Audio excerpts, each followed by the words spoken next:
अस्सलाम वालेकुम बच्चों, क्या हाल चाल है? ठीक है आप? अच्छा, क्लास 8। आज जो हमारा टॉपिक है ना, ये आपकी बुक का आपको पेज नंबर 110 मिल जाएगा। वहाँ पे कि मयरिंग इंस्ट्रूमेंट क्या होते हैं। तो मयरिंग का मतलब होता है किसी चीज़ की पैमाइश करना, और इंस्ट्रूमेंट का मतलब होता है किसी आला, ऐसा आला जिसकी मदद से आप पैमाइश कर सकते हो, उससे हम कहते हैं मयरिंग इंस्ट्रूमेंट। पैमाइश किसकी हमने करनी होती है, किन चीज़ों को हमने मैयर करना होता है, तो हमने फिजिकल क्वांटिटीज़ को मैयर करना होता है ना। हमने किसी चीज़ की लेंथ बतानी होती है, किसी चीज़ की विड्थ बतानी होती है, किसी चीज़ की हाइट बतानी होती है, किसी चीज़ की थिकनेस बतानी होती है, हमने टाइम बताना होता है।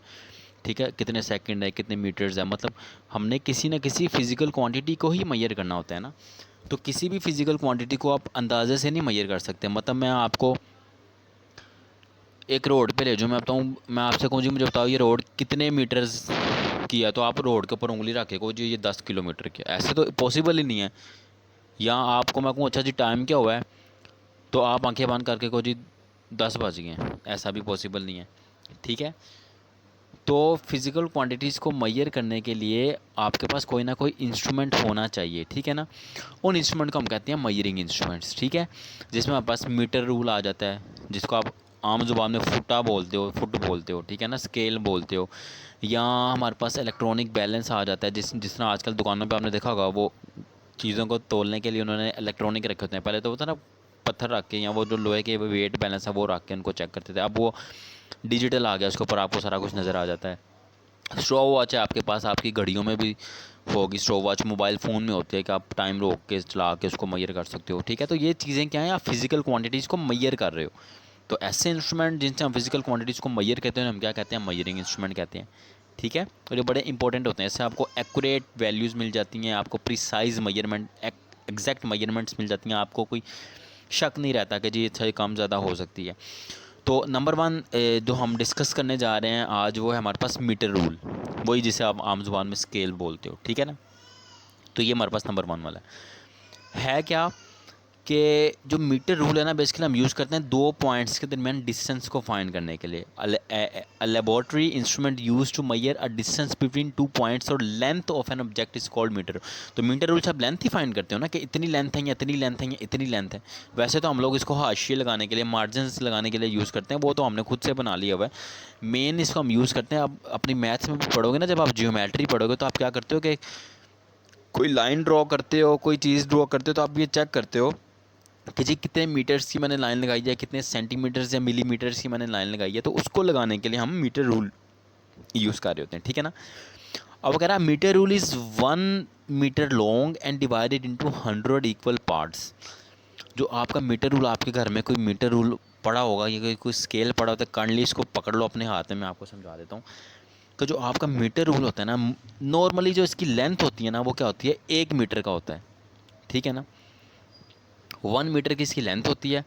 फिर आप अगर आपके पास स्केल पड़ा, आप देखो इसके अंदर लाइंस लगी होंगी, इसको 100 इक्वल पार्ट्स में डिवाइड किया होता है। ठीक है ना। छोटे छोटे अंदर कट्स लगे होते हैं, वो कितने होते हैं, हंड्रेड्स होते हैं।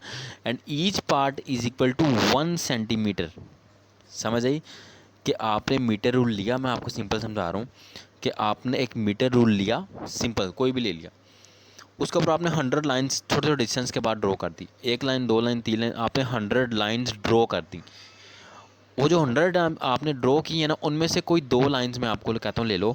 उन दो लाइंस के दरमियान जो फासला होगा ना, वो कितना होगा, वो बेटा वो 1 सेंटीमीटर का होगा। ठीक है, क्लियर हो गया पॉइंट, कि आपने मीटर रूल लिया। जिस तरह मैं कहता हूँ अपनी उंगली देखो, चलो सबसे सिंपल, अपनी उंगली देखो, आपकी उंगली पे दो लाइंस लगी हुई हैं, नज़र आ रहा है। तो समझो ये जो आपकी उंगली है ना, ये मीटर रूल है। इसके ऊपर जो लाइंस लगी हुई हैं, ये वो हैं जो हमने कहा है ना कि हमने इसको 100 इक्वल पार्ट्स में डिवाइड किया। तो समझो ये आपकी उंगली की वही लाइन है। अब देखो एक लाइन और दो लाइन, इन दो लाइन के जो दरमियान डिस्टेंस है ना, वो कह रहा है ये डिस्टेंस 1 सेंटीमीटर का है। अब क्लियर हो जाएगा इंशाल्लाह, मुझे यकीन है। तो ये जो आपकी उंगली के ऊपर जो दो लाइंस के दरमियान डिस्टेंस है ना, सेम इस तरह वगैरह मीटर रूल के ऊपर 100 लाइंस होती हैं, और जो दो लाइंस हैं उनके दरमियान जो डिस्टेंस है वो कितना होता है, 1 सेंटीमीटर का। नेक्स्ट वगैरह each centimetre is divided into 10 millimetre. अब ये जो आपके पास एक मैंने कहा था ना कि 1 सेंटीमीटर का, इसके अंदर भी छोटी छोटी लाइंस लगी होती हैं। वो कितनी होती हैं, वो 10 लाइनें होती हैं, जिसे हम कहते हैं ये 10 मिलीमीटर है। यानी कि सबसे पहले 1 मीटर आया, उस 1 मीटर के अंदर कितने सेंटीमीटर थे, 100 छोटी छोटी लाइनें थी, वो थी 100 सेंटीमीटर्स। 100 सेंटीमीटर्स को भी हमने छोटी छोटी अंदर उसके दो लाइनें लगा, काफ़ी ज़्यादा लाइनें लगाई हैं। वो कितनी हैं, वो है हमारे पास 10 मिलीमीटर्स। क्लियर हो गया पॉइंट। आई होप के क्लियर हो गया होगा। अब वो कह रहा है 1 metre is the smallest reading that can be 1 millimetre is the smallest reading that can be taken by using a metre rule. वो कह रहा है कि एक मीटर रूल से जो मिनिमम रीडिंग आप ले सकते हो ना वो होती है 1 मिलीमीटर। मैं आपसे कहूँगा कि अगर आपके मैं देखता हूँ अगर मेरे पास स्केल है, वैसे अगर मिल जाए तो मैं पिक्चर ऐड कर दूँ, लेकिन शायद नहीं है। लेकिन आपको ये जो मैं बता रहा हूँ कि अपने स्केल निकाल देना, तो आप देखोगे पहले 100, सबसे पहले 1 मीटर, उसके अंदर 100 छोटी लाइंस वो होगी सेंटीमीटर की, और सेंटीमीटर के अंदर उससे भी छोटी लाइंस वो आ जाएंगी मिलीमीटर की। तो सबसे कम लाइंस कौन सी लगी हैं? सबसे छोटी लाइंस है हमारे पास मिलीमीटर की।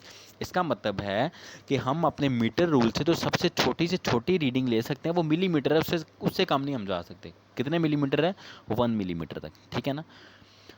अब वो कह रहा है कि हमने जो लास्ट पैराग्राफ में ये बता रहा है कि हमने यूज़ कैसे करना है। वो कह रहा है जब आपने मीटर रूल को यूज़ करना है तो अपनी लाइन एग्जैक्ट जो जिस चीज़ को मैयर कर रहे हो ना, अपनी आंखें जो है उसके ऊपर आपने रखना है, टेढ़ा मेढ़ा होकर नहीं देखना, बिल्कुल एग्जैक्ट उसके ऊपर होकर देखना है, ताकि आपको रीडिंग सही नज़र आए।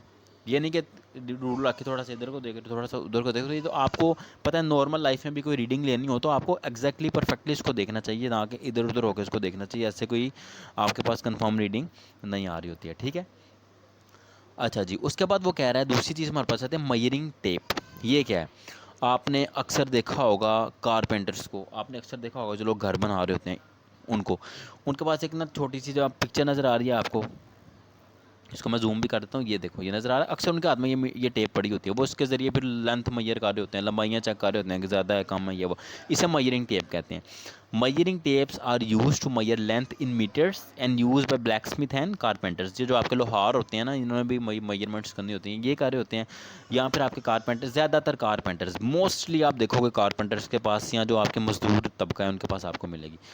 वो कह रहा है मयरिंग tape consist of thin long strip of cotton, metal और प्लास्टिक। ये कॉटन की भी हो सकती है, कपड़े टाइप की। कॉटन का मतलब ये नहीं कि रुई की बनी होगी, नहीं, कपड़े की हो सकती है किसी भी, या आपकी मेटल की हो सकती है। मेटल वाली आपने देखी होंगी, आपके पास होंगी भी, और प्लास्टिक की भी हो सकती है, ठीक है। It comes in different ranges, ये डिफरेंट रेंज में मिलती है। 10 मीटर वाली भी की मैक्सिमम वो 10 मीटर तक मैयर कर सकती है, या आपको 20 मीटर वाली मिल सकती है, 50 एंड 100 एंड सो ऑन। ये आपकी रिक्वायरमेंट पर डिपेंड करता है कि जितनी लंबी जितनी बड़ी मेजरमेंट आपसे करनी है। आप उसे कह सकते हो भाई मुझे ऐसा मीटर रोड देना, जो ऐसी मेजरिंग टेप देना, सॉरी, जो मैक्सिमम 50 मीटर तक ही कर सके, तो वो आपको वही देगा जो 50 मीटर तक जा सकती है, वो आपको 10 मीटर वाली तो देगा ही नहीं, ठीक है। अब वो कह रहा है least count of measuring tape is 0.1 centimetre या फिर 1 मिलीमीटर, ठीक है। वही सेम मीटर रूल का लीस्ट काउंट क्या था? 1 मिलीमीटर। इसका भी लीस्ट काउंट क्या है? 1 मिलीमीटर। यानी कि अगर आपके पास मयरिंग टेप है या मीटर रूल है तो आप मिनिमम कितनी लेंथ मैयर कर सकते हो उससे? आप इससे 1 मिलीमीटर तक की लेंथ इजीली मैयर कर सकते हो, ठीक है बेटा जी। ये इतना ईजी था, इसलिए मैंने इसको कुछ ज़्यादा डिटेल में इसका कोई वो मैंने स्लाइड्स नहीं बनाई। ये आप एक बार पढ़ोगे तो आपको समझ आ जाएगी। मेन चीज़ वो मैंने आपको मीटर रूल वाली समझाई है कि आप अपनी उंगली दोबारा देखो, आपकी उंगली फ़र्ज़ करो ये 1 मीटर की है। अब आपकी उंगली के अंदर आपको लाइंस नज़र आएंगी, समझो ये क्या सेंटीमीटर्स की है, तो 1 मीटर में इस तरह की लाइंस कितनी होंगी? 100 सेंटीमीटर की लाइंस। फिर उन 2 सेंटीमीटर की लाइनों के दरमियान देखो कि छोटी छोटी आपको 10 लाइनें नज़र आएंगी, वो 10 लाइनें होंगी मिलीमीटर की, ठीक है बेटा। ये पॉइंट इंपॉर्टेंट है, अगर इसकी समझना है तो बराए मेहरबानी मुझसे कमेंट्स में पूछ लेना। मैं होपफुली कि मैं कोई पिक्चर या किस तरीके से आपको स्केल लेके ही आपको बता दूँ। क्लियर है जी? ओके जी, अल्लाह हाफिज़।